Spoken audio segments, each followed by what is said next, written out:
ഇന്ന് ഞാൻ നിങ്ങൾക്ക് ഐതിഹ്യമാലയിൽ നിന്നുള്ള ഒരു കഥ പറഞ്ഞു തരാം. ഇത് വസൂരിമാല ഭഗവതിയെ പറ്റിയുള്ള ഒരു കഥയാണ്. പണ്ട് ദാരുകൻ എന്നു പേരായ മഹാദുഷ്ടനായ ഒരു അസുരനുണ്ടായിരുന്നു. ഈ അസുരനെ കൊണ്ട് ലോകരെല്ലാവരും പൊറുതിമുട്ടി.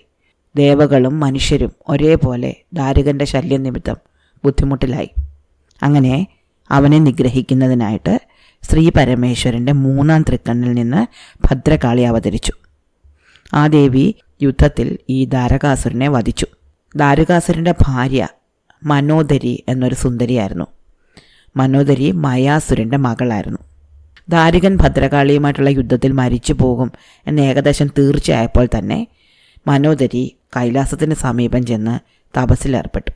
ശ്രീ പരമേശ്വരനെയാണ് തപസ് ചെയ്തത്. അതികഠിനമായ തപസ്സായിരുന്നു. പക്ഷേ അവൾ വളരെ കാലം തപസ് ചെയ്തിട്ടും ഭഗവാൻ പ്രസാദിക്കുകയോ അവൾക്ക് വരം കൊടുക്കുകയോ ചെയ്തില്ല. ഇത് കണ്ട ശ്രീ പരമേശ്വരി പാർവതി ദേവി പരമേശ്വരനോട് ചോദിച്ചു, ഭഗവാനെ, ഈ സ്ത്രീ എത്രയോ കാലമായി അങ്ങേ തപസ് ചെയ്യുന്നു. എത്ര കഠിനമായിട്ടാണ് അവർ തപസ് ചെയ്യുന്നത്. ഇത്ര കാലമായിട്ടും അങ്ങ് എന്തുകൊണ്ടാണ് അവരോട് പ്രസാദിക്കാത്തത്? എന്തുകൊണ്ടാണ് അങ്ങ് അവളുടെ അഭീഷ്ടം നടത്തിക്കൊടുക്കാത്തത്? അപ്പോൾ ശ്രീ പരമേശ്വരൻ പറഞ്ഞു, ഇവള് ദുഷ്ടയാണ്.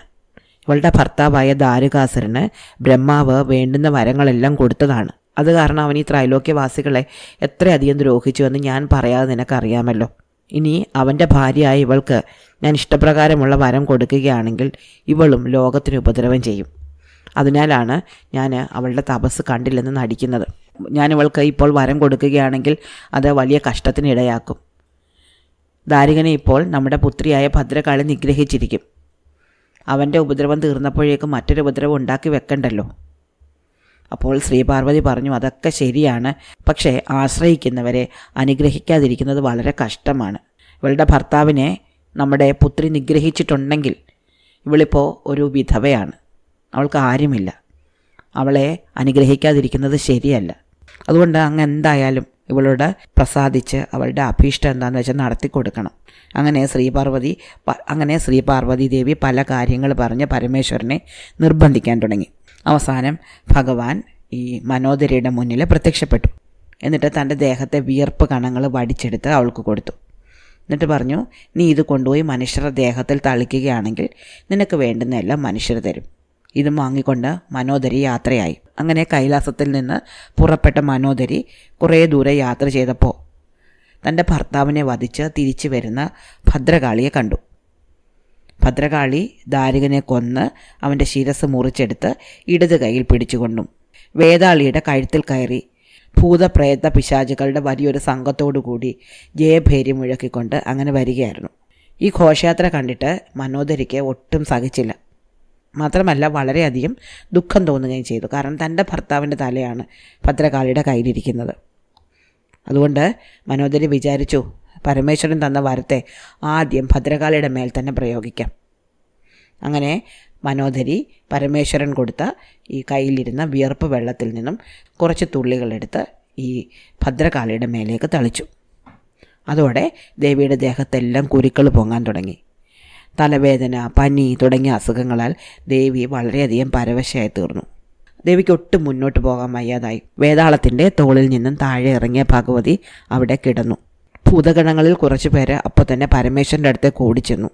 കാര്യം പറഞ്ഞു. മനോദരി തനിക്ക് കിട്ടിയ അനുഗ്രഹം ആദ്യം പ്രയോഗിച്ചത് ഭദ്രകാളിയിൽ തന്നെയാണ്. ദേവി തളർന്നു വഴിയിൽ കിടപ്പാണ്. ഇത് കേട്ട ഭഗവാന് വളരെയധികം കോപമുണ്ടായി. അദ്ദേഹം ഉടൻ തന്നെ ചാടി എഴുന്നേറ്റു. അപ്പോൾ അദ്ദേഹത്തിൻ്റെ ചെവിയിൽ നിന്ന് ഒരു ഭയങ്കര മൂർത്തി ഉണ്ടായി. ആ മൂർത്തിക്ക് ഭഗവാൻ ഖണ്ഡാകർണൻ എന്ന് പേരിട്ടു. എന്നിട്ട് പറഞ്ഞു, നീ ഉടൻ തന്നെ പോയി നിൻ്റെ സഹോദരിയുടെ അവശത തീർത്തു വരണം. അവൾ പരവശയായിട്ട് വഴിയിൽ കിടക്കുകയാണ്. ഉടൻ തന്നെ ഖണ്ഡാകർണൻ ശ്രീ പരമേശ്വരൻ്റെ പാദങ്ങളിൽ വീണ് നമസ്കരിച്ച് അനുഗ്രഹവും വാങ്ങിക്കൊണ്ട് പുറപ്പെട്ടു. കുറേ ദൂരം ചെന്നപ്പോൾ പരവശയായിട്ട് വഴിയിൽ കിടന്നിരുന്ന ഭദ്രകാളിയെ കണ്ടു. അദ്ദേഹം ഉടൻ തന്നെ ഭദ്രകാളിയുടെ പാദം മുഴുവൻ നക്കി കുരുക്കളെല്ലാം തിന്നൊടുക്കി.